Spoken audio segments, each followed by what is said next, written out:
Muy buenas noches, bienvenidos a Por Favor Rebobinar una vez más. Hoy domingo. Tengo un anuncio parroquial, no quiero dejarlo pegado a esta breve reseña que voy a hacer. El jueves que viene, jueves 7, vamos a estar haciendo de Carola Cacerola en el Complejo Cultural Atlas en Rosario. Las entradas están en venta, pueden acercarse, nos vemos ahí. El show donde la gente hace preguntas de toda índole y vamos respondiendo como podemos. Rosario, nos vemos. Por otro lado, y es un poco triste los días que venimos viviendo en el arte argentino, en el cine argentino, nos dejó Adolfo Aristarain. ¿Qué decir? Que no haya sido dicho por gente que trabajó con él, por gente que lo adora, lo va a adorar siempre. Uno de los más grandes directores de la historia del cine argentino y del cine en general. Su cuerpo de trabajo podemos dividirlo a grosso modo y siendo sintéticos porque realmente merece un programa, en algún momento lo vamos a hacer. Tiene unos policiales impresionantes que abren su carrera. Había hecho unos encargos antes, pero contemos desde La parte del león, Los últimos días de la víctima, Tiempo de revancha, quizá el primer thriller de la historia argentina. 3 obras maestras que solo van a anteceder otras obras maestras de lo que podríamos llamar literatura del yo. Películas que después tienen que ver con su mirada sobre la Argentina y sobre su propia historia y de alguna manera versiones apócrifas de su propia biografía. Ahí están Martín H., Lugares comunes. Ahí está Roma, una película espectacular, hermosa. Acérquense, vean las películas de Aristarain. Un dato curioso, fue traductor entre Henry Fonda y Sergio Leone en el rodaje de Érase una vez en el oeste, en 1968, alguna de sus aventuras en Europa, antes de volver a la Argentina. Películas como La ley de la frontera, que también honraron el género que tanto le gustaba. Un genio. Acérquense a la obra, si el nombre les resonó, si no están muy al tanto o si están al tanto, vuelvan a ver las películas. Es la mejor manera de recordar un paso inolvidable, prodigioso por el cine argentino. Por otro lado, hoy vamos a hablar de varios temas, pero bueno, estamos con Mercedes Morán. ¿Cómo estás, Mercedes? Hola, ¿qué tal? Bien, súper bien. Iba a presentar la película de la que elegiste hablar, pero quiero primero hablar de este libro que me acabas de entregar. Madre mía, una preciosura la fotografía, dedicado, vi la dedicatoria a todos los que pudieron perdonar a sus madres, o algo así dice, ¿no? Tal cual, sí. ¿Cómo fue este proceso? Mira, fue un proceso del que recién estoy saliendo, lo terminé de escribir ahora un mes y medio. Planeta me había ofrecido escribir algo a partir de un espectáculo unipersonal que yo escribí, autorreferencial también, donde hablaba de los distintos tipos de amor que me habían atravesado en la vida. Uno de ellos, el de mi madre. Sí. Y bueno, la verdad que me costó aceptar la invitación de la editorial, porque no me siento una escritora. Siempre que había escrito lo había hecho como para decir yo, una cosa así. Pero bueno, por motivos personales, hace como 6 meses paré de trabajar. Lo último que hice fue la serie de Pablo Larraín. Y entonces me pareció que era una linda opción para dejar de trepar por las paredes, ponerme a escribir. Sí. Así que bueno, me mandé con esto y fue súper, bueno, viste que el tema de la madre no se termina de resolver nunca, ¿no? No, y el detalle que me contaste que Manuela, tu hija, escritora, ella sí, fue tu editora, eso sí. Me parece como un círculo completo, ¿no? Claro, porque bueno, además de visitar esos roles nuevos, ella enseñándome, corrigiéndome, también había sido testigo, ¿no? En la familia de muchas de estas historias que cuento de mi madre. Empiezo el libro desde mi infancia, ¿no? Son pequeñas crónicas donde yo como niña, bueno, disfruté y padecí de una madre muy particular, ordenadas cronológicamente hasta estos días. Se presenta en la Feria del Libro. ¿Vas a estar presentando? El 9 en la Feria del Libro lo presenta Claudia Piñeiro. Va a ser mi primera experiencia, sí, presentar hermoso. El libro. Hermoso. Aparte de la Feria del Libro, un lugar que, digamos, ¿no? Un lugar que visito cada vez y que me encanta. Habrás ido a mesas, a charlas, digo, varias veces. Bueno, volver como escritora, autora, es increíble. Un montón. Así que estoy muy contenta. Bueno, Ya saben, ya están las librerías igualmente, y en la feria Sí. vas a estar firmando también. Voy a estar imagino. firmando y Lo quiero después firmar, el después 4 de firmame. junio lo voy a presentar en la librería del Pasaje. Qué lindo. Y ahí qué van a ir bonito. algunas actrices, Ujú. Dolores Fonsi, Marina belleza. Velati, May Escapola, La Negra Bernasi, Alejandra Fletcher a leer, y ahí va a ser una tertulia un poco más Qué hermoso. íntima. Parece Sí. una librería Preciosa. hermosa. Preciosa. Hermosa. La película que elegiste, para empezar de algún modo a hablar, igual hay tantas cosas para charlar, es La Historia Oficial. Sí. ¿Por qué elegiste La Historia Oficial? Bueno, recién hablabas de la desaparición de Aristarain. Ujú. Y también se fue Puenzo. Fue como una seguidilla, ¿no? de gente muy referencial de toda una generación. Y bueno, La Historia Oficial, me acuerdo que me impactó muchísimo cuando la vi.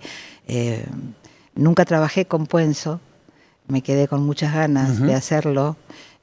Tiene una filmografía bastante acotada, pero hermosa para mí. Sí. Eh, Variopinta también, ¿no? Sí, La peste, el Gringo P, Viejo. total, con también, ¿no? Con actores y con actrices. Bueno, La Historia Oficial, la primera película argentina en ganar un Oscar. Norma, creo que ganó el premio, a lo mejor sí, en Cannes. Bueno, nada, me parece una película que tiene una vigencia increíble. Sí. Creo que es una película de esas que deberían tener como visión obligatoria, ¿no? Porque son necesarias, además de ser muy emocionantes, digo, quiero decir, hablan de una realidad, de la historia, de un ser argentino, y bueno, como todas las películas, ¿no? que nos cuentan.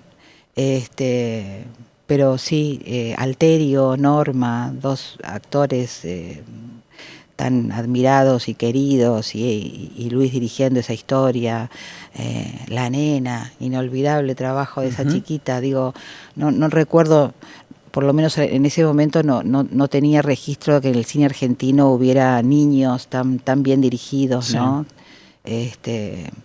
Así que bueno, por eso. Opera La Historia Oficial de una manera, o sea, para contar todo un contexto, elige para mí entender uno de los mejores caminos, que es tomar una pequeña historia, Exacto. un fractal, Exacto. y de alguna manera hablar de muchísimas cosas. Sí. Ese es el mejor camino siempre. Y supongo yo que, bueno, siempre todas las decisiones que toma un director, a veces podemos verlas, ¿no? Descubrirlas cuando vemos una película. Pero hay películas como estas que el compromiso político, la historia del país, el momento en el que se hizo, cada decisión creo que es todavía mucho más importante. Y esto es perfecto, ¿no? Cuando vos viste la película, ¿ya estabas trabajando profesionalmente como actriz? ¿Estabas estudiando? ¿No estaba ni siquiera eso? La película fue en el 85. Sí. 55, 84, 85. Sí, yo ya estaba trabajando, empezaba a trabajar, me Empezabas parece. a trabajar. Y habiéndola visto muchos años después, me imagino, no solo una vez, ¿cómo te vinculás con esto? Desde toda tu experiencia como actriz, ver actuación y decir, no, bueno, esto, claro, por ahí otra mirada, ¿no? Contaminada de un modo prodigioso, digamos, pudiendo rescatar pequeños momentos Sí, de verdad, sí. o cómo se trabajan ciertas cosas que decís, che, esto Sí. es una locura. Sí, hay momentos que para mí hay escenas, una escena que para mí es inolvidable de la película, que es cuando él le agarra la mano con la puerta, Tremendo. en ese accidente, entre comillas, ¿no? Sí. Que revela tanto, y bueno, Alterio, que también me parece un coloso, ¿no? Un actor increíble. ¿Cómo podía Alterio, hablando de rango, pero no de rango camaleónico, que también, sino la ternura, ser capaz de una ternura inigualable y que te dé miedo directamente, ¿no? Pensaba en La Patagonia Rebelde también, digamos, ahora que por Brandoni la estuve visitando un poco, ciertas secuencias, y es como es el mismo tipo, ¿no? Digamos, como verdad siempre, y una cuestión, bueno, La Historia Oficial es siniestro directamente, Sí. pero... Sí, bueno, viste, son esas lecturas y esos guiones. A mí me pasa que cuando recibo un guión, y entiendo las razones por las que el personaje hace lo que hace. Siempre un muy buen guión es fundamental, ¿no? Después se habla de las buenas actuaciones, pero es imposible una buena actuación si no hay un buen guión. Creo que para que una película sea buena, bueno, se necesitan una cantidad de cosas, pero para partir el guión es fundamental. ¿Y cuánto la dirección puede arruinar una buena actuación? No. Total. Digo, es como un piloto de un avión, que si lo tiramos Total. que el avión sea muy bueno. Viste que la vulnerabilidad del cine, ¿no? Porque una mala edición también te puede cagar una Por supuesto, hay mucha gente en muchos pasos que puede arruinar un trabajo. La música, o sea, te puede salvar sí. o te puede mandar al muere, ¿no? Totalmente. O sea, sí. Yo en general siempre tengo un vínculo muy estrecho con la directora, con el director. ¿Por qué? Primero porque bueno, yo por ejemplo no miro, no chequeo, no veo nada. Y cuando es necesario desde el punto de vista técnico, como venir, bueno, cuando me lo piden, sí. Como para que veas un poco la intención de lo que estamos haciendo con la cámara. Pero no, si no. Entonces, ¿por qué? Porque siento que corro el riesgo de no poder olvidarme de la cámara, ¿no? De estar viendo cómo me veo. No. Entonces, el acto de fe que yo hago con la directora o con el director es absoluto y total. Entonces, siempre estoy muy cerca de ellos y bueno, y termino siendo muchas veces confidente de lo que está pasando, ¿no? Y los veo sufrir o padecer por decisiones que a veces no pueden tener, pero digo, o la importancia que le dan. Yo fui aprendiendo eso, ¿no? La importancia de la edición, de la musicalización, más allá del arte, ¿viste? O sea, a mí como actriz algunas cosas me interfieren directamente. Por ejemplo, el trabajo del arte.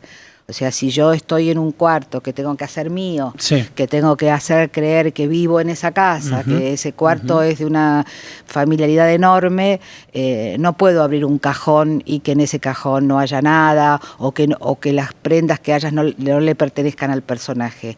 Y hay grandes directores de arte que se ocupan de hacer eso, aunque eso no lo vea la cámara. No, claro, desde ya. ¿Y el ensayo? ¿Cómo te llevas con el ensayo en cine? No estoy diciendo en teatro. Más o menos. No me gusta ensayar mucho el cine. Me gusta entender bien, tener muy claro qué es lo que pasa en la situación, cómo el personaje puede reaccionar, pero el ensayo en el set no me gusta piletazo. Porque se puede terminar convirtiendo en el unicornio a perseguir como no nos va a salir nunca, como en el ensayo. O sea, no cuando se vuelve una marca de excelencia, muchas veces ficticia, pero que pareciera que esto no está funcionando, hace un rato éramos geniales y esto ya no lo es. Sí, no así en el teatro, donde me parece que el proceso del ensayo es absolutamente lo que lo fundamental. Claro. Sí. Y aparte es como todos los días hay una revancha, no existe tal cosa como la versión, pero en el cine lo decía, ¿no? Decía Brian De Palma, decía, este trabajo es muy distinto a otros porque nunca le van a decir a Van Gogh, mañana a las 4 de la tarde tenés que pintar el sol, y bueno, aunque llueva lo pintás igual o lo pintás más rápido. Es como, acá vos sabés que a la tercera semana te separás, a la cuarta tenés que pegarle un tiro a alguien, a la quinta, es otra cosa, ¿no? Sí, o escribir, ¿no? Digo, es un acto tan privado, ¿no? Estar frente a una cámara es absolutamente todo lo contrario. ¿Te pasa, hablando de esto, de no querer ver por la cámara o tratar de eliminar esa conciencia, después ver una escena y decir, pensé que no había estado tan bien, la veo ahora y no puedo creer lo que hicimos? ¿Cómo quedó? Como tengo esta costumbre de no ver, en realidad cuando veo la película ya pasó un tiempo prudencial, como que me permite casi, te diría, poder olvidarme de cuál era lo que tu sensación ese día. Qué quise y qué no pude, a dónde no llegué. Pero cuanto más alejada estoy del momento del rodaje, más puedo disfrutar la película, más puedo como dejar de juzgarme, mirarme, bla, bla, bla. Cuando charlamos con actores y actrices en este tipo de conversaciones, a mí me gusta mucho preguntar por una sensación que entiendo se da excepcionalmente, que es cuando trabajando con alguien, por ahí no necesariamente alguien que es tu amiga, tu amigo, o tenés un vínculo más allá de la actuación, de repente se desbloquea, de repente se abre una puerta y es como está tocando Coltrane con Miles Davis, como, nos enganchamos y estoy abriendo algo nuevo, ¿no? Como, bueno, una cosa esté bien, que esté muy bien, pero hablo de esa magia. Sí, ¿Entendés a lo que me refiero? Total. ¿Con quiénes te ha pasado eso? Bueno, me acaba de pasar. Qué bueno. En lo último que hice con Pablo Larraín, haciendo Mis Muertos Tristes, una adaptación de 3 cuentos de Mariana Enríquez. Yo ya había trabajado con Pablo y había estado muy bien, habíamos hecho Neruda, pero acá sucedió eso, esa magia, ¿no? Creo que también el hecho de tener que inaugurar un lenguaje para un género tan específico como el de esta película y tan extraño, ¿no? Porque Mariana Enríquez y toda su cosa, sí, claro, que es por un lado es terror, por otro lado es muy social. Sí, claro. Y el personaje que yo tenía, que es una mujer que ve muertos, ¿no? O sea, que estaba como corrido de la realidad. No tenés dónde agarrarte, ¿no? Claro, tuvimos que inventar un lenguaje, ¿no? ¿Cómo la contamos? ¿Desde dónde? ¿Cómo metemos humor?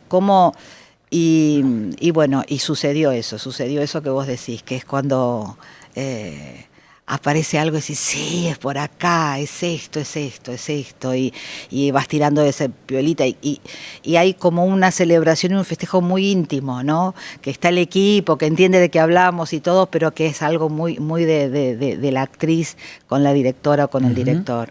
Me pasó con Pablo, me pasó con Lucrecia, me pasó con Ana Katz, ese romance. ¿Y actrices y actores en escena que te haya pasado eso? De estar actuando y que la música de repente decís, che, ¿cómo enganchamos? ¿Cómo...?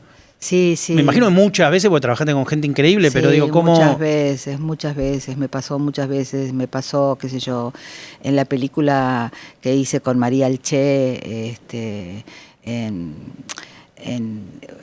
bueno, por ejemplo, en la Procura de Martina, que es una película... La de María casi es una película de terror. Familia Sumergida casi era de... Es espectacular. Yo la vi en el cine, una maravilla total, pero digo, no era de terror, pero... Estaba ahí, sí. Tiene, ¿no? Un lenguaje muy particular, digo, Sí, total, esos procesos, ¿no? Pero sí, bueno, me ha pasado con muchos actores y con muchas actrices, con Graciela. Para mí hacer La Ciénaga con Graciela Borges, que era como ese ícono increíble, y poder conectarme con ella y poder respirarla ahí, ¿viste? Fue maravilloso, inolvidable, además dirigidas por Lucrecia. ¿Qué recuerdo tenés de ese rodaje? Cuando hoy, digamos, con el diario de recontra lunes y en lo que se convirtió La Ciénaga, ya un clásico, una película editada por Criterion, digo, una obra maestra reconocida en todo el mundo, pero estar haciendo esa película sin verla, cuando no existía, es otra cosa. ¿Qué percepción tenías en ese momento como che? Bueno, esto... mirá, yo estaba haciendo Gasoleros. Sí, aparte terminaba de hacer Gasoleros. Sí. Entonces empecé a recibir propuestas un poco más de lo mismo, muchas, en la tele. Perdón, y una vida que no podía caminar por la calle. Digo, también vamos a decirlo... Fue como mi ingreso a la superpopularidad. No, una cosa rara, digamos, porque no es que les pasó de chicos. Digo, teniendo una carrera, de repente había un nivel de popularidad demencial que por ahí es muy difícil de entender, pero un programa que lo veía en el país. Entonces apareció Lita Stantic con esta propuesta. Me trajo unos cortos que había hecho Lucrecia, me habló de ella y me trajo el guión de La Ciénaga, que todavía... ¿Lo tenés? Claro, por supuesto. Era increíble. O sea... Era más parecido a un libro, me imagino, una cosa literaria. O sea, vos leías ese guión y te dabas cuenta claramente que eso o iba a ser un desastre o iba a ser una genialidad. No había. Y tuve un encuentro con Lucrecia. Sí. Y en ese encuentro creo que las dos terminamos de confirmar, porque hubo una empatía absoluta. Ambas somos mujeres nos criamos en las provincias. Yo estuve hasta los 7 años en un pueblo. Sí. O sea que las primeras mujeres que nos habían impresionados, Sí. sabíamos de qué estábamos hablando. Entonces esos diálogos tan, para mí, geniales que tiene Lucrecia, ¿no? Donde parece que no se dice nada. Sí, claro. Su humor, bueno, ella se convenció, porque tampoco estaba muy convencida, porque la excesiva popularidad mía la alejaba de la idea. La intimidaba en alguna medida. Sí, la comprendo perfectamente. Sí. Yo en ese momento tampoco lo sabía. Lita ahí hablaba con una...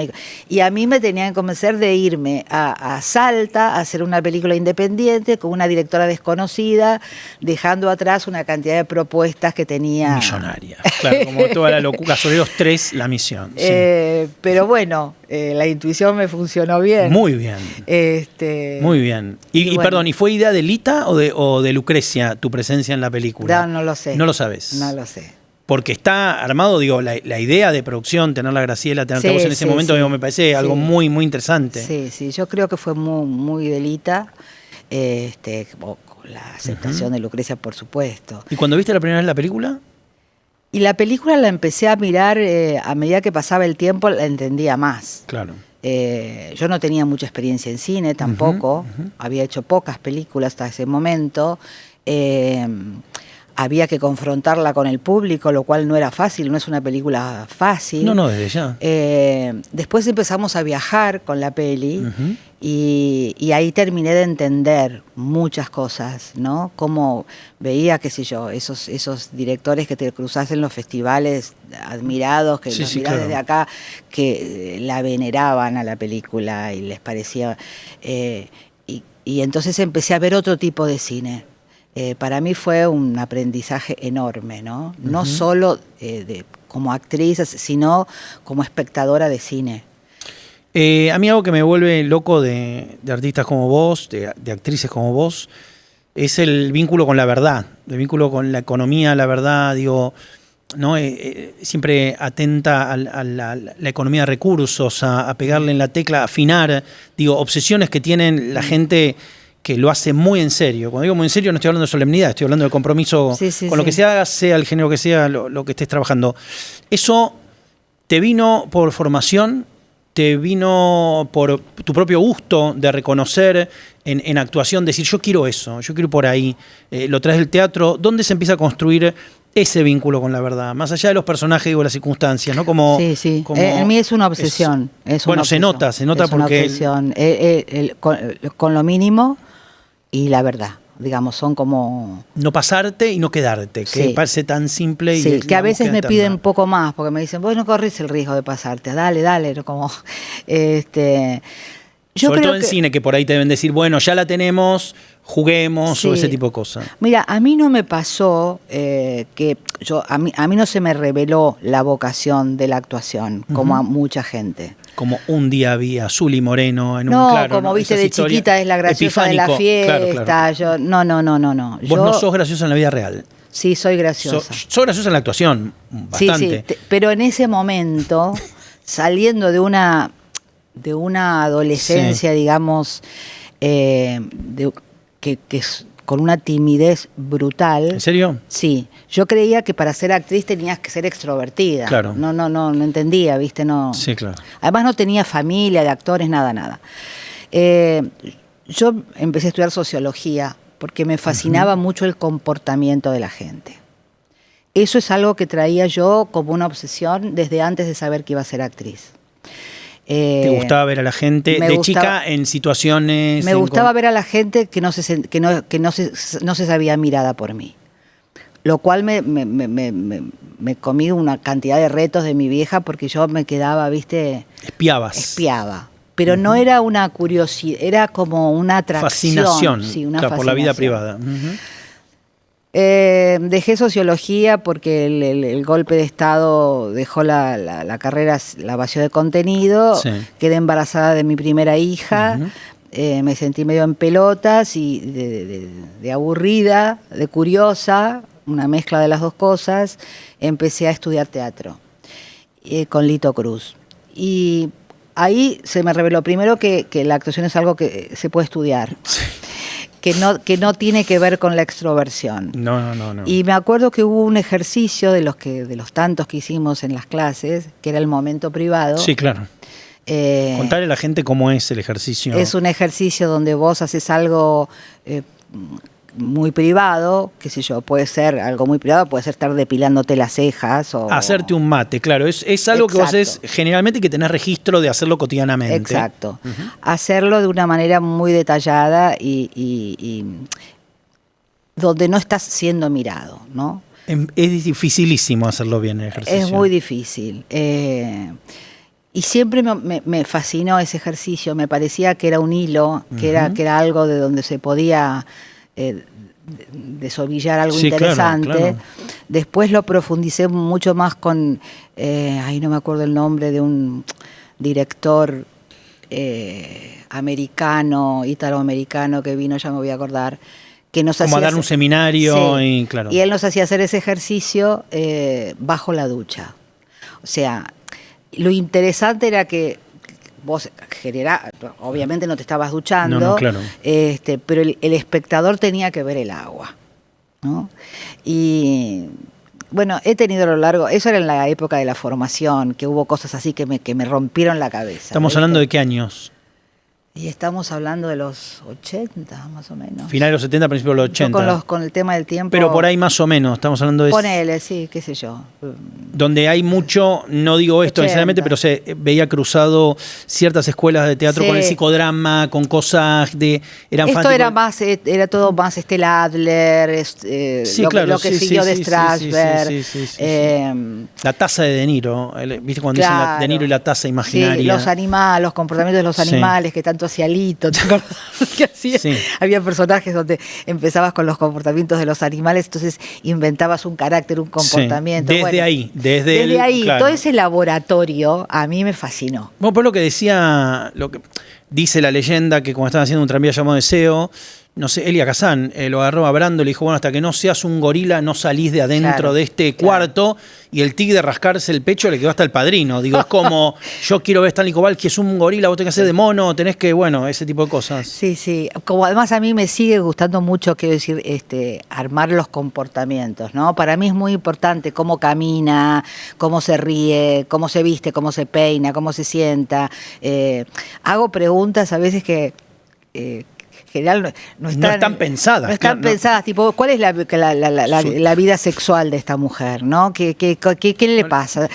Que no aparece en la historia, pero para mí es muy importante meterme en ser esa otra, ¿no? Me encanta ser otras. Quiero, antes de volver a unas cosas de la historia oficial que justamente conectan con todo esto, hay una secuencia que quiero tu mirada de esa secuencia, porque cuando estuvimos charlando con Juan José Campanella, que va a venir dentro de poco aquí también, que para mí era una complejidad técnica enorme, que es la secuencia del Club de Luna de Avellaneda, que están todos, es una escena de varios personajes, que a lo mejor para el ojo del espectador que quiere buscar el plano secuencia de adolescencia, es como, bueno, plano contra plano, están sentados, que esto que el otro. Yo veía la escena y digo, esto es una pesadilla logística, o sea, y le pregunté a Campanella, y claro, me dijo, no, bueno, esto está pensadísimo, bla, y la vida, porque aparte el ritmo que tiene, todo el mundo hablando, digo, son todos geniales, igual lo que están en la escena, pero ¿cómo fue rodar ese tipo de escena? Bueno, además del elenco, ¿no? De José Luis López Vázquez, todas leyendas por todos lados. ¿Qué te acordás de ese rodaje y de ese tipo de escenas de tanta gente compartiendo un momento, ¿no? Y que sean tan efectivas? Sí, viste que los planos secuencias sí se ensayan una y otra vez, claro. y otra vez, ¿no? A diferencia de los otros planos. Era muy, Campanella escribe muy bien en términos de carácter a los personajes.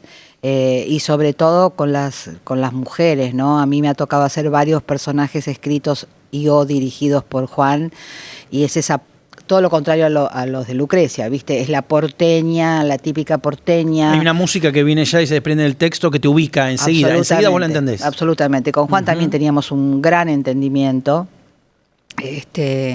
a la hora de por dónde le iba la cosa. Pero bueno, sí, esas escenas me acuerdo que nos llevaban gran parte del día, probablemente en el plan de rodaje, las escenas de plano secuencia es todo un día para hacer una, ¿no? Por lo menos. una gran atención un ejercicio muy loco de estar a mí lo que me pendiente fascina es la de música. por dónde va Sí, claro. la cámara, cuándo Sí. va a llegar, ¿no? Porque una cosa es no sentir una cámara que está instalada frente a vos y otra cosa es una cámara que se está moviendo. Aparte de la cámara son 5 personas atrás de la cámara, o sea, es un gentío, claro. no es una cámara sola. Y en algún momento llega, ¿no? Sí, Entonces, claro. bueno, es muy interesante porque también en el plano secuencia tenés que estar en situación y actuando desde antes de que te llegue la cámara. Ujú.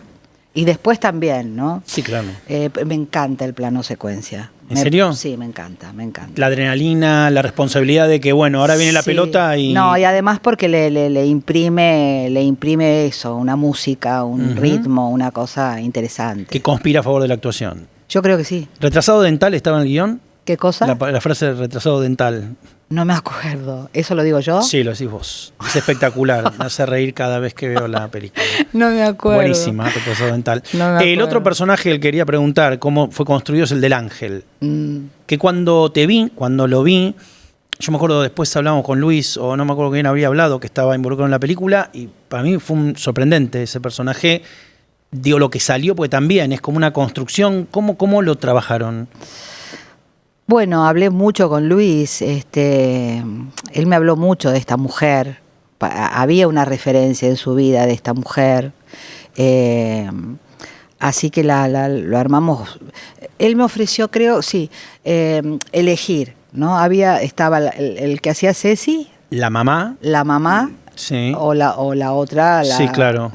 Y me pareció más interesante esta a mí, digo, porque de lo que venía... Lo conocías más por ahí. No, básicamente es seguramente lo anterior que había Era hecho. más parecido a se diferenciaba sí. más, lo que fuera, esas cosas. Es cierto que las dos podrían haber hecho perfecto los dos. Los Digo, dos. Uno se imagina. Sí, totalmente, Sí, claro. totalmente. Y bueno, y trabajé mucho con él, Con Toto Ferro. con el Toto, sí, claro, que es una maravilla. También primera película, una locura. Sí, Primera película. Sí, divino, hermosa película. Bueno, y con Luis me parece un director, un artista increíble. Nos queremos mucho y disfrutamos mucho. De hecho, ahora ya le dije que voy a ir a visitar su próximo rodaje. ¿Qué método tiene? ¿Cómo podés describir, así como contaste un poco el de Lucrecia, el que tiene Luis Ortega para trabajar? Y Luis se viene un rato a la motorhome antes de hacer la escena. Charlamos, se toma unos tiempos maravillosos por los que la producción lo odia. Lo quiere matar, claro. Pero estamos hablando del rodaje o antes. Del rodaje. Pero cuando empezamos a filmar o el momento anterior para charlar, para estar, ¿dónde Sí. toma? O por ahí toma tiempo en todo, pero. Sí.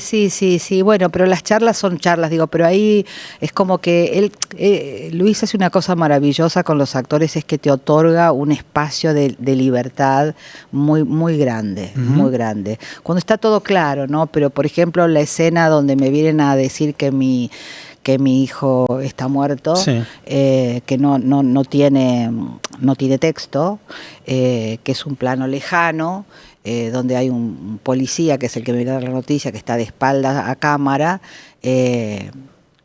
Cuando te digo libertad, me dijo, ahí hacé lo que quieras, no me lo cuentes.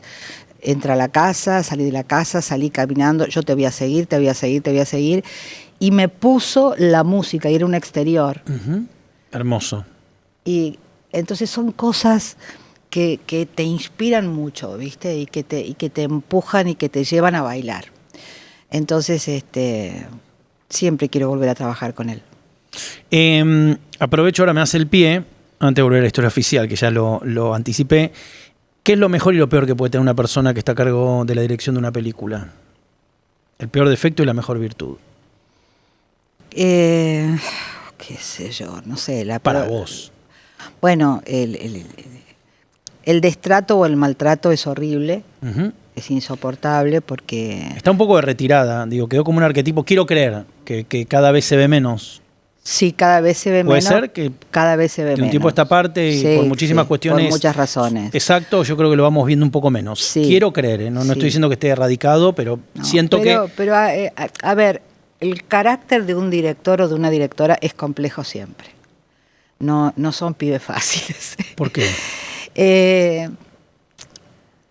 A ver, yo creo que una película es el sueño de un director y que vos has sido elegida para ser parte de ese sueño, ¿no? Sos muy buena con todas las personas que están haciendo cine.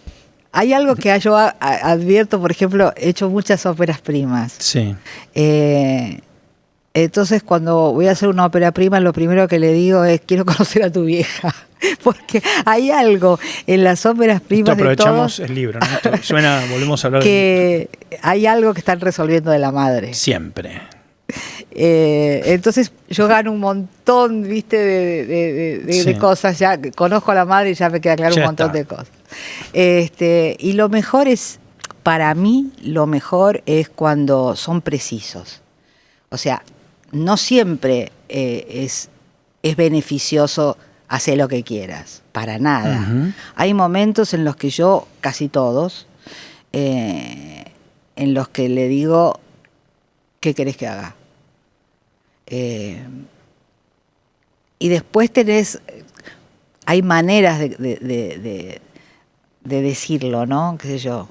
Lucrecia, por ejemplo, te dice cosas como, mira, Merce, vas a estar durmiendo una siestita de esas que se hacen, no cuando uno tiene sueño, sino cuando uno quiere estar descansada la noche, aunque en el momento no estés cansada. Bien.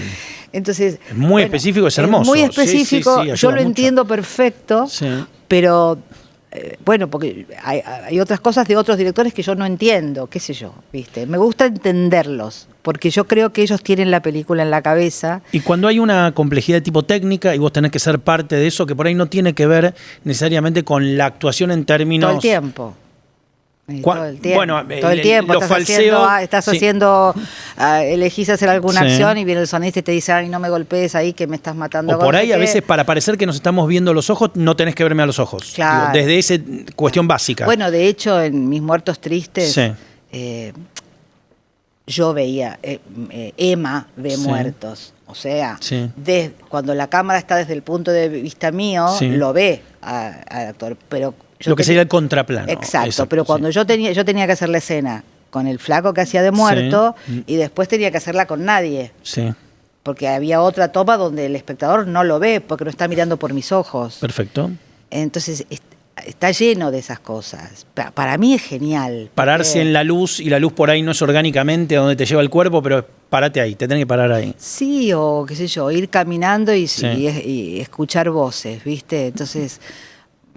una cosa es caminar y escuchar como voces en general, otra cosa es escuchar, o sea, siempre a mí me gustan las actuaciones que me obligan a hacer un ejercicio que me remite al comienzo, al principio de cuando yo descubrí la actuación. Uh-huh. Hablando de ese recorrido y un poco de la historia oficial, cuando ves la historia oficial, lo que te impacta, me imagino, a riesgo, es la cuestión de, en este contexto, en el momento de la historia argentina en el que estamos, y hoy hablamos de Aristarain al principio, un tipo cuyas películas también hacen la misma operación de siempre situar en una época puntual de la Argentina y contarla mucho mejor a veces que películas que tratan temáticas particulares de ese momento. Digo, está la Argentina de la dictadura en la parte del León, los últimos días de la víctima, ni hablar, pero digo, ¿no? Terminan siendo eso, un fractal que cuenta de manera mucho más asertiva. Cuando viste la historia oficial, te pegó por eso, me imagino, por lo que venía a contar en el momento que lo contaba. Exacto, ¿Qué te acordás de esas sensaciones, de lo que fue la aparición de la película, la figura de Norma, bueno, todo lo que representa? Y fue como un gran alegrón, ¿viste? A ver, entiendo que para muchos la importancia de un Oscar es relativa, para mí a veces también lo es, por supuesto, pero en ese momento... que una película hecha en el culo del mundo, con esta historia, con esta temática, tuviera ese reconocimiento internacional, fue no solo un reconocimiento a la película. Por supuesto. Fue un reconocimiento a una parte de la historia y al padecimiento de toda la gente con esa historia. Así que para mí, que siempre estuve muy comprometida socialmente, esa película fue como la suma de un montón de cosas. Hace muchos años...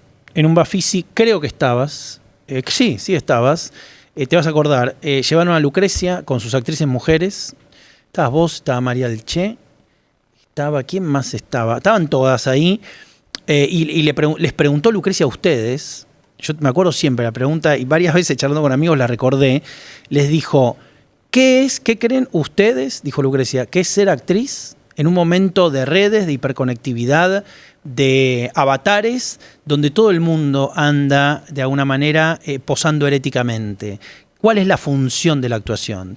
Te lo digo porque justamente te sigo, veo lo que decís, veo desde qué lugar te parás frente a tu profesión y sé que tenés muy en claro la cuestión de cómo pueden ser canales sociales, cómo pueden discutir actores, actrices, temáticas digamos, que tienen que ver con nuestra identidad, problemas sociales, situaciones. ¿Qué es hoy la actuación para vos? Para mí la actuación ha sido siempre mi salvación porque a mí me obliga a hacer un ejercicio que me aleja completamente de juzgar, ¿no? O sea, yo no puedo interpretar un personaje si lo juzgo. Uh-huh. Tengo que comprender las razones por las que hace las cosas que hace sin juzgarlo. Un trabajo de empatía. Sí, de no juzgamiento. Entonces hay algo del prejuicio y del juicio que se tiene que correr. Uh-huh. Y eso es un ejercicio que a mí me ha ayudado como persona. Claro. Entonces, más allá del placer del play, de jugar, de ser otra, de no tener solo una vida, que me aburre la sola idea, y creo que soy una persona que he tenido muchas vidas en mi vida, pero además se le suman todas las vidas de los personajes. Para mí actuar es eso, y la elección de un personaje pasa por muchas cosas, pero una de las respuestas es que estoy necesitando yo como persona hoy aprender, ¿no?, de este personaje. No es el único motivo por el que lo elijo, se conjugan varias cosas, uh-huh. Que no se parezca al anterior, que me guste el guión, que el director o la directora, pero también, qué sé yo, me acuerdo que una vez una obra de teatro que me gustaba todo eso, pero además el personaje se arrodillaba frente a un hombre y le decía, no me dejes, por favor. Y yo dije, yo esto no lo he hecho en mi vida, está bueno toda la noche arrodillarme frente a un flaco y decirle, no me dejes, por favor. Pero no lo hiciste nunca en tu vida porque nunca me arrodillé frente a un hombre y le dije... No digo eso, pero bueno, pero por ahí tratar de que no se termine una relación, sí. Sí, sin arrodillarse. Bueno, eso sí, está bien. Pensé que habías dejado a todos. No, ¿qué va? No. ¿Cómo no? Porque los dejé a todos. Bueno. No, cero. No, pero digo, ese implorar, ¿no? Uh-huh. Implorar amor, que siempre me pareció tan... O sea, me parece que podés implorar comida, pero sea amor... Sí, ¿viste? claro. ¿Cómo haces? O sea, ¿qué pretendés? Lamentablemente es más común de lo que querríamos. Entonces, bueno... pero con cada cosa, con el primer personaje que hice en teatro también, quiero decir... ¿Y se pegan cosas de los personajes? No. Bueno, no, pero no digo, me creo el fantasma de la ópera, no estoy hablando de ese nivel. Digo, alguna cosa, algo, el gusto por algo. Me llevó a comer esto, ceviche, no comía ceviche, bueno, ahora como ceviche. Mientras lo estoy haciendo, ponele, por ahí, puede ser. Pero no más. ¿No te quedas cosas de las películas? ¿No robás objetos? Objetos, no robo, pido siempre. Un recuerdo de alguna... Siempre. ¿Qué te quedaste de la Ciénaga? De la Ciénaga me quedé la alfombrita... ¿De la Ciénaga o de la Niña? Una para reposera, que me confundo. Una reposera me quedé. No me acuerdo que me quedé de la Ciénaga. De la Niña Santa me acuerdo, sí. Me quedé una alfombrita que había en mi cuarto. Pero como si fueran, digamos, tótems, como si fuera algo que tiene parte de la película. Sí, claro. Es lindo eso. Hay gente que no se queda nada, no se queda los guiones. Yo siempre le pido a la gente de arte, ya lo saben. Que te llevas algo. Sí, que me llevo algo. Entonces ya vienen y me dicen, mira, ¿te gusta? Puede ser, sí. Estás en tu casa, estás haciendo zapping, de repente aparece estás en la tele, aparece una película. ¿Te quedás viendo? ¿Te llama la atención? Cuando te encontrás así, fortuitamente con vos. Bueno... A veces sí, a veces no. Si estoy buscando algo, si estoy al pedo, por claro. Ahí me quedo. Un ratito, a ver si cómo hace un tiempito. Que no la ves. Que la hice. Uh-huh. Pero me gusta que como te decía antes, que pase un tiempo considerable. ¿Dirigir una película nunca te llamó la atención? Me parece que no soy capaz. ¿Por qué? Uno diría... por la carrera que tenés, la experiencia que tenés y la mirada que tenés? Sí, me lo han ofrecido y todo el mundo me dice que sí, que podría hacerlo perfectamente y bla, bla, bla.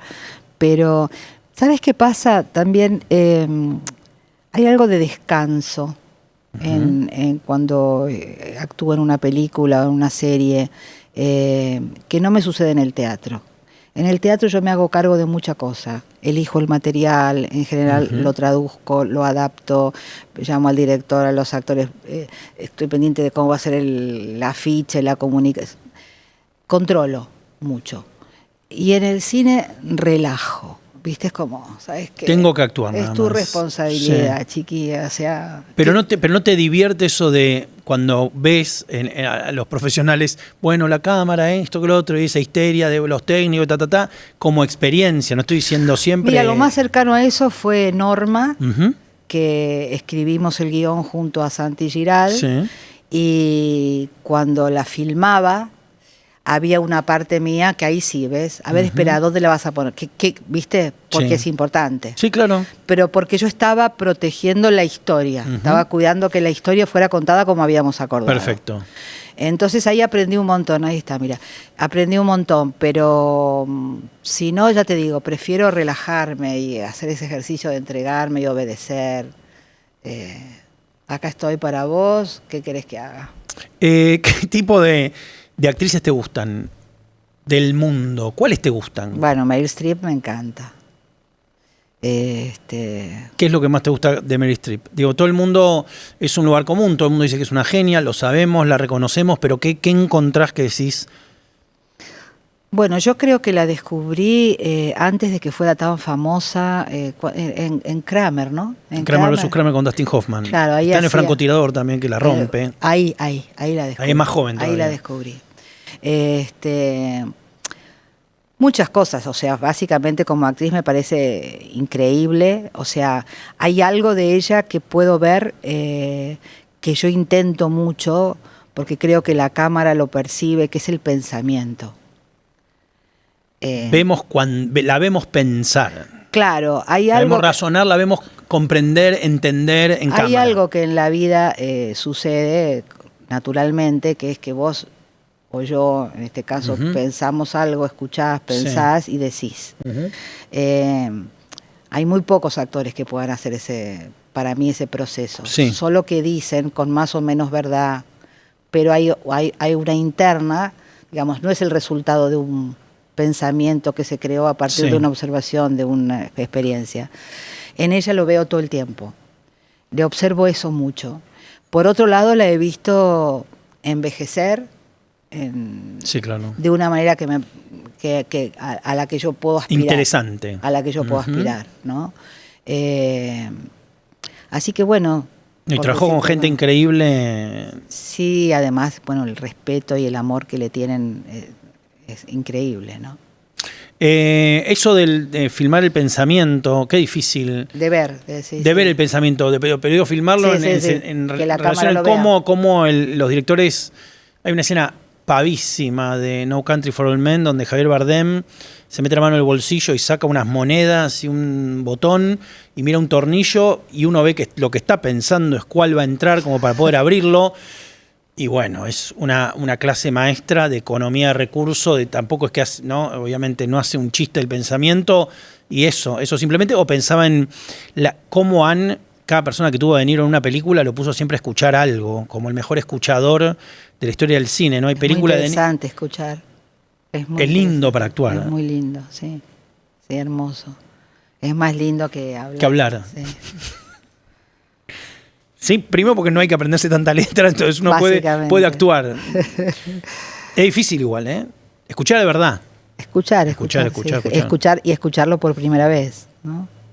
Algo que seguramente has escuchado, has leído. Bueno, en Los Hijos de la Noche descansa directamente la cámara en una escena donde unos chicos jóvenes le están contando que han sufrido abuso a De Niro, y el director hace, o el montajista, o los dos juntos, la mejor decisión posible, que es quedarse en la cara de De Niro escuchando. Claro. Todas las historias quedan en off cuando son los que están contando algo terrible y lo único que vemos es la reacción de De Niro, que le caen las lágrimas. Digo, no hay nada más que eso y la escena es espectacular. Claro. Sí, son esas decisiones de dirección que son fantásticas, ¿no? cuando se convierten en algo revelador. ¿Te tocó morir en la ficción? Sí, creo que sí, alguna vez. ¿Alguna vez? En esta película que hice con Nati Oreiro. No me acuerdo cómo se llama.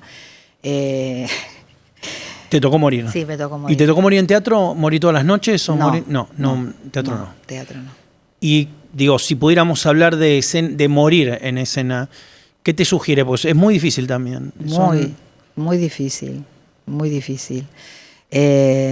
No sé cómo lo haría, debería ver cómo es la situación, cómo morís, si te morís de un tiro, claro, sí, estás pasa, en la cama enferma, no sé. Brando murió muy bien en varias películas. Sí. Murió bien en El último tango de París, murió bien, El motín del Kane, bueno, El Padrino, ¿no? Sí. ¿O no? Sí, total. Un actor increíble. ¿Y actores que te gusten de todos los tiempos?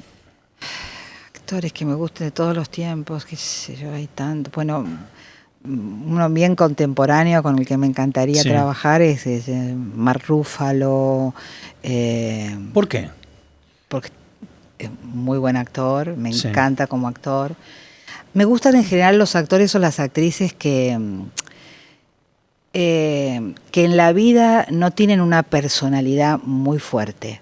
Perfecto. Entonces no impregnan a sus personajes de un concepto que claro, tengamos nosotros. Estás viendo a De Niro, estás viendo al Pacino y no dejan, o sea, no te puedes olvidar que son ellos. Por supuesto. Los que te hacen olvidar, ¿viste? Mark Ruffalo es uno de esos actores, por ejemplo. Tengo un montón que no me vienen a la cabeza, pero te dije ese porque si hacemos una segunda temporada de Mis Muertos Tristes, se lo pedí a la Larraín. Dije, lo quiero amar. Pero lo puede conseguir, Larraín consigue todo. Por eso. ¿Cómo trabaja Larraín? Vi varias películas de él, me sorprende el vínculo que establece siempre entre los personajes y la cámara. Tiene como un trazo particular para eso. ¿Y cómo es eso en el trabajo cotidiano? Digamos, ¿son dos universos? ¿Trata de no contaminar una cosa con la otra? ¿Cómo trabaja cámara y actuación? Bueno, él siempre intenta que la cámara no te perturbe. O sea, si hay que acomodar algo, se acomoda la cámara. No se acomoda el actor para la cámara. Perfecto. Y eso que tiene como puestas de cámara muy específicas y muy maravillosas. Sí, cada director tiene su manera, ¿no? Su manera de comunicar, de pedir, hay algunos que hacen una toma y te dicen, está bien, pero hacemos otra. Y está buena, pero hacemos otra. Y está buena, pero hacemos otra hasta que le decís, no, si está buena, no te hago más, ya está. ¿Cuántas tomas te gusta hacer? Yo me considero que soy una actriz de primera toma. Muy bien. Después sigo, pero si me salió bien la primera, es difícil que la supere. La mayoría del cine mundial histórico está compuesto de terceras o quintas tomas. No hay más que eso. Es muy difícil que aparezca en la 15ª toma algo. No, además, si no hay un problema técnico por el cual hay que hacerlo, simplemente es el deseo de superar. Ya me parece casi un sometimiento hacer 15 tomas. No es dirigir, es adivinar, ¿no? En un punto empieza a parecerse a eso. Y es como un ensayo con cámara, no sé. Sí, claro. Hay algo que se va repitiendo, hay algo de lo espontáneo que tiene el cine y no así el teatro, que es esa cosa que es invaluable, ¿no? Y que hay que aprovecharla. No entrar en una sistematización de la ficción. Sí, sí. ¿Te hace llorar el cine? Sí, claro, sí. Últimamente me cuesta un poco llorar. ¿Por qué? En general. ¿Por qué? No sé. No quiero que sea un programa de Rolón, siempre lo nombro, pero pregunto sin ponerme psicologista, pero ¿por qué? ¿En qué sentido sentís? Siento mucho, ¿sí? Me conmuevo mucho, pero me cuesta llorar. Así que en las películas últimamente he tenido que echar mano a algunos argumentos para convencer a la directora. Bueno, ¿sabes que yo creo que en este momento ella no llora? Pero sí, claro, las películas, ay, qué película más linda. Agente Secreto, ¿no? Sí. Agente Secreto. Sí. Me encantó. Bueno, vos sabés que yo tuve la oportunidad de de presidir el jurado del Festival de Río hace como 2 años, se estaba rodando esta película, porque la productora era parte del jurado, y quedé alucinada con el cine brasilero, con el nuevo cine brasilero, sí, claro. que acá no llega, por supuesto, salvo esta y la de Salles, porque llegaron al Oscar. Pero habré visto unas 20 películas, y pasó algo que normalmente cuando sos jurado no pasa, que es que había más de 2 para premiar. Claro. ¿Pudieron hacer compartir premios o algo? Algunos compartimos, bueno. sí. Baby y Malú, 2 películas extraordinarias que no llegaron acá, por supuesto. Hay algo en el cine brasilero que está pasando que es espectacular. Espectacular, realmente me parece fuera de serie, porque tiene el cine brasilero toda esa variabilidad que tiene el país, ¿no? De lugares, de lenguas, de gente de la ciudad, pueblo, las afueras, norte, sur, digo. Sí, y después tuve la posibilidad de filmar en Brasil. Bueno, sería que pase acá eso, pero bueno, nada. Sí, bueno, allá empezó a suceder después de Bolsonaro, ¿no? Claro. Como una reacción, decís. No, algo concreto, digo, tanto por ejemplo en Chile como en Brasil, o como solo filmaban la gente que tenía mucho dinero. Entonces había buenísimos y había horribles. Sí, claro. A partir de Lula empiezan a aparecer nuevos directores. Entonces, políticas internas que propician justamente la aparición, claro, acompañan. Y una cosa que me llamó mucho la atención, que eso sí no lo veo acá, que entre los directores de cine brasileros se ayudan mucho. Acá no sucede. No, acá es un problema histórico. Acá es un problema de que no ven las películas de nosotros. Es muy difícil ver en una premiere directores de otras películas, gente, es muy difícil. Olvídate. Pues no, es imposible. Imposible. O presencia en un festival de cine de directores que no necesariamente están presentando nada y que van. Exacto. Esto que pasa acá con los músicos, estas cosas colaboraciones.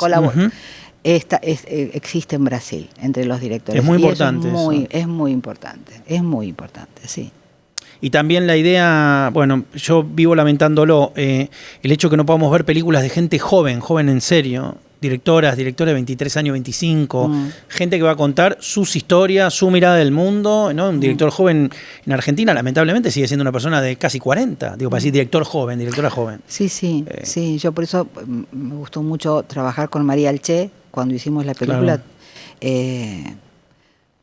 Y me siento muy, muy orgullosa de que algunos directores y directoras me llamen para sus óperas primas, porque me parece que muchos de ellos, cuando quieren llamar a un actor o a una actriz con experiencia, tienen como miedo. ¿Cómo no? Es lógico. Se dejará dirigir. Por supuesto, ¿viste? Pero es todo el pudor ese y también sentirse juzgado, digo, esos son los fantasmas que puede tener, ¿no? Una persona joven. Y haberles borrado ese miedo, porque me encanta, porque me parece que la primera película es inigualable, aunque después hagan otras que la superen por alguna, pero hay algo de lo que se compromete en la primera película que es que se está jugando, que es maravilloso, y me gusta acompañarlos, ¿viste? Y me gusta poder descubrir cómo va a ser. Me acuerdo que yo... cara de queso. Sí, bueno cuando Guino vino con su guión, me acuerdo que me dijo, yo no voy a ser director de cine, o sea, no es yo quiero hacer esta película. Yo le dije, 720. Claro, le dije, pará, le digo, vos haces esta película, sabés que hacer una película es un antes y un después te fijás a ver qué onda. Y hace poquito lo encontré y recordábamos eso. Menos mal. Qué suerte, ¿no? Sí. Que siguió, pero me gusta mucho y creo que hay algún mérito de mi parte de haberme ocupado. Tiene un elenco increíble esa película, para ser una ópera prima. Cara de queso. Increíble. Increíble. Volviendo un poco al momento de Madre Mía, al libro y a tu historia, ¿cuál fue la primera película importante en tu vida? Que decís, En mi vida, en mi experiencia, tengas la edad que tengas, porque la viste en una función determinada, bueno, en no algún sé si momento. recuerdo la primera película que yo vi. A ver. La primera película que yo vi, que era todo un acontecimiento en el cine del pueblo, Ujú. fue Sisi. Sí. Sisi Emperatriz, creo Sisi que era. Emperatriz. Es una saga, sí, son varias. Sí, creo que fue Sisi Emperatriz, con Romy Schneider. Ujú. Y Medio Manuel Puig, me suena todo. El cine del pueblo, sí. ¿no? Sí. Imagínate cómo empatizar con una historia tan alejada. Pero sí, sin embargo, sí. Bueno, yo tenía 5 años, 6 años. ¿Y después qué vino? Digo, si vas trazando así como, bueno, sí fue la primera, pero así como recordando cosas que realmente te formaron, no digo como actriz, en la vida, como... Antes de que supiera que iba a ser actriz, exacto. bueno, en mi adolescencia iba mucho acá al cinearte, al Lorraine, veía todo lo de Bergman, Fellini, ¿cómo se llama? El ruso. Tarkovsky. No. Para mí el ruso, pero ¿hay otro ruso? Sí, ya me voy a acordar. Bueno. Que si me decís un título o algo. Sí, cuando el la ruso. memoria me Einstein. acompaña. No, más tampoco acá, tan más claro, acá. por eso. Mucho más acá. Bueno, sí, veía muchas de esas Zoofóbico. películas, Sí. veía lo poco. El ruso. Expertos en pinchazos. No, bueno, qué sé yo, veía mucho cine, el americano más independiente. Scorsese. Claro. Por supuesto, sí. Y eso por una cuestión de, estaban estudiando teatro, digo, era un poco... No, eso era antes de estudiar teatro. Sí. Pero el grupo de amigos, un poco eso. Sí, novietes, cine, qué sé yo. Siempre el cine me gustó, me transportó. Siempre el cine, en el libro hay un cuento Sí. Que habla de que el poder convertirme en otra fue una experiencia que recuerdo de mi infancia, sin conciencia de actriz, por supuesto. Cada vez que salía de ver una película, por un rato era ese. Desde la caminata hasta mi casa. Habías quedado en la posición, en la mirada del mundo esa. Miraba el mundo, desde ahí, respiraba, como... No me daba cuenta de lo que hacía. Y otra de las veces que me convertí en otra fue cuando tomé mi primera comunión, Uh-huh. que no fue a propósito, fue por vergüenza, porque mi madre me sorprendió con un traje que era diferente al de todas las chicas, claro, porque era el traje de Santa Lucía, entonces me habían puesto una capa rosa y dorada, y yo me sentía muy avergonzada, todas las chicas con sus vestidos blancos, claro.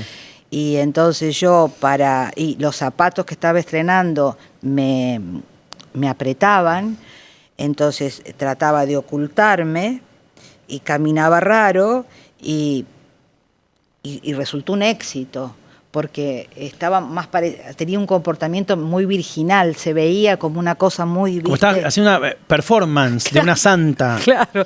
Entonces ahí, cuando tomé conciencia que a veces el ser otra te trae un poco de felicidad, uh-huh, creo que me agarré de eso. Cuando vas a porque me parece a riesgo lo que debe pasar, a un evento, a una cena que hay gente que no conoces, qué sé yo, te ha pasado 1000 veces, conoces 3 y hay 12 personas... ¿Sacás fichas? ¿Te divierte ver la gente, las inflexiones, cómo le dijo tal a cual, tal cosa, los modos? Sí, con mis hijas hacemos mucho ese juego cuando vamos a hoteles y son todos, desconocemos en el desayuno, y son todos... Ustedes están sacando perfiles. Que generando historias. Por ejemplo, vemos una familia más o menos constituida y decimos, no, pero mira, el chiquito es de él, de la primer matrimonio. Descubren el ensamble. Total. Claro. Sí. Inventamos historias. Pero ¿te sirves esas percepciones? ¿Suelen ser acertadas? Digo, cuando conoces a la gente, ¿sos buena sacando...? Sí. Digo, te lo da el trabajo y este trabajo de observación. Sí. En los pequeños detalles decís, chau, ahí vi la punta de algo. Sí, y también aparece como más claro el gusto por determinadas personas, ¿no? Por ejemplo, algo que vengo viendo mucho ahora que no puedo evitar es en las personas las que tienen estrategia y las que no la tienen. ¿Estrategia decís? Estrategia. Especulación. Claro, que antes de hacer cualquier cosa piensan... Me conviene, me sirve, Exacto. voy para allá, me estoy... Sí, entonces veo la estrategia y ya me la descalifican. Lamentablemente el mundo online y virtual es un Pura criadero de estrategia, estrategias. No me gusta mucho, no me seduce, digo, no. No, ¿a quién? Pero estamos, hoy si hay algo está en boga es la estrategia. Digo, tomarse como producto, como un desarrollo estratégico, directamente. Sí, me parece que eso atenta directamente contra la creatividad, contra la... No, la posibilidad de poder intercambiar, conectar la gente con la gente. Obvio, sí. Al revés, me seduce mucho la gente que carece de estrategias. Es muy difícil. ¿Y el vínculo que tenés con la inteligencia? Lo digo en este sentido. Sí. A mí la inteligencia en la actuación me vuelve loco. Las decisiones inteligentes. El margen que hay, la mejor directora, mejor director te puede llenar de imágenes o de especificidades, pero hay un punto donde sos un astronauta, arranca el cohete y vos vas a saber qué pasa en la mitad. Una de las cosas que me encanta de Meryl Streep es que yo veo las decisiones que toma. Me valoro mucho la inteligencia en ese sentido, a la hora de tomar decisiones. Como actriz. O sea, vos ves claramente las dos puertas del subte y decís, elige siempre bien. Tenía esto, pero no hay una vuelta de más, económica hasta acá, digamos, Total. No se engolosina con nada, no se sostiene en una apoyatura, no. Total. Sí. Como, me molesta mucho cuando veo a alguien haciendo fuerza, ¿no? Para emocionar o provocar una emoción. O sea, me parece que eso hay que operarse, ¿no? Que las cosas que te conmueven es porque algo real sucede de verdad, y eso conmueve, confiar en eso, ¿no? Confiar que no siempre llorar es la mejor manera de expresar tristeza. No, claro. Hay dos momentos del Padrino que son mínimos. Hay uno que está en el comentario de audio, lo confiesa Coppola, que dice, la cámara arranca a filmar antes de que empiece la actuación y Brando está así, escuchando mirando la nada, y terminaron dejando ese pedazo que todavía no está actuando. Vos ves como lo ves arrancar a actuar, creo que está con Robert Duvall en esa escena, y era tan buena la cara, estaba tan metido que hasta fuera de la cámara rodando, y antes que digan acción ya el tipo estaba dentro de la escena.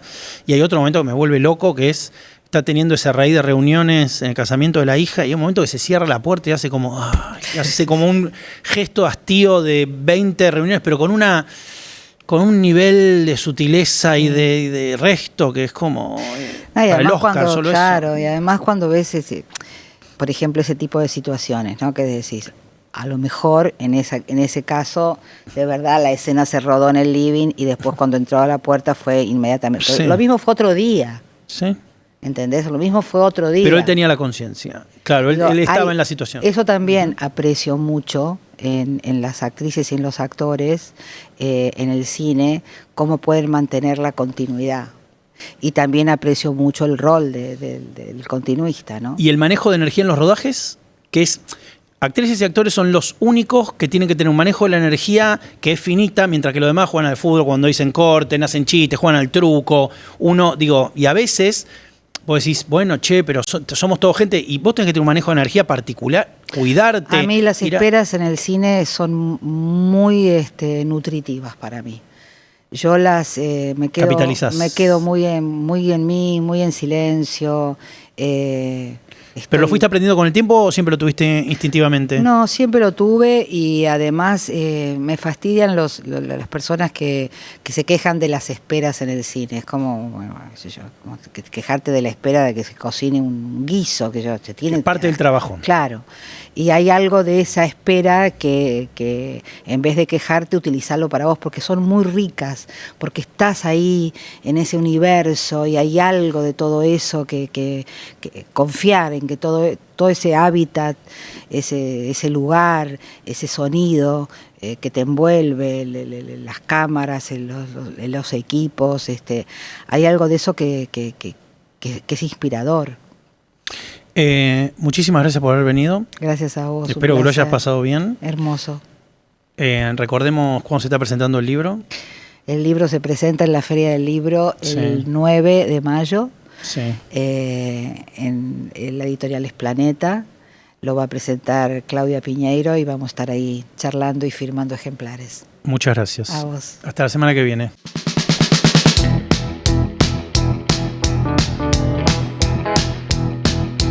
Veo en el reflejo de tus gafas una tormenta.